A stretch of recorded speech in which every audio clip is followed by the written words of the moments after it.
This is a simultaneous equation, and simultaneous equation carries 3 marks.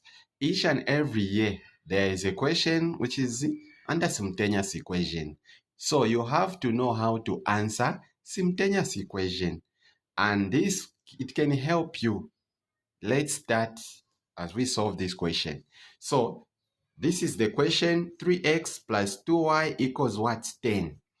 5x minus 2y equals what? 22. So you copy it. This is what I've done here, as you can see here. So the first thing you have to put in mind when you are solving simultaneous is that different signs. What do I mean by different sign? There is a positive and a negative. Once you observe these two signs, just know that you are adding. What do I mean? You are adding. What do I mean by adding? It means this side you add and also this side you add.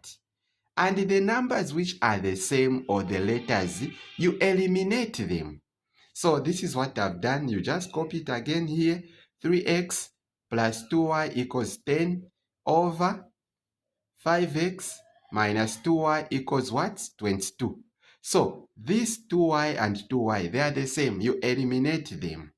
And since it's a positive and a negative, so it means you add 3x plus 5x. What do you get? You get 8x equals 10 plus 22. What do you get? 32. So since I'm looking for the value of x, what should I do? You divide both by x, also there, you divide both by 8, also there 8. You eliminate this, you remain with what?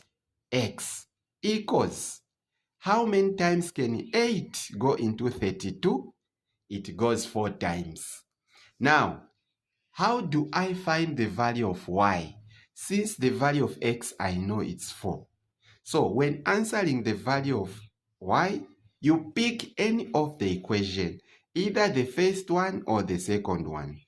There is no problem if you pick the second or the first. So me, I've chosen the first one. Why? Because it's straightforward. I don't want to waste time when answering, because in an exam, time runs. So I picked this one. 3x plus 2y equals what? 10. This is what is here. So since the value of x, I know it's what? 4. So where there's x, you put what? 4 plus 2y equals to what? 10. So 3 times 4, it's what? 12 plus 2y equals to what? 10. Now, since I'm calculating for the value of what? Y. So 2y is equal to what? 10. This one, it was a positive. Once it crosses the equal sign, becomes what? A negative. So 2y is equal to 10 take away 12. Every time you are subtracting from a small number, always bear in mind that always the product you get is the negative. Once you are subtracting from a small number and a bigger number, always the answer is negative. So 10 take away 12, it's negative 2. So since I'm looking for the value of y, I'll divide both sides by 2, also there 2. You eliminate, so y is equal to 2 into negative 2. It's negative 1. It's negative 1.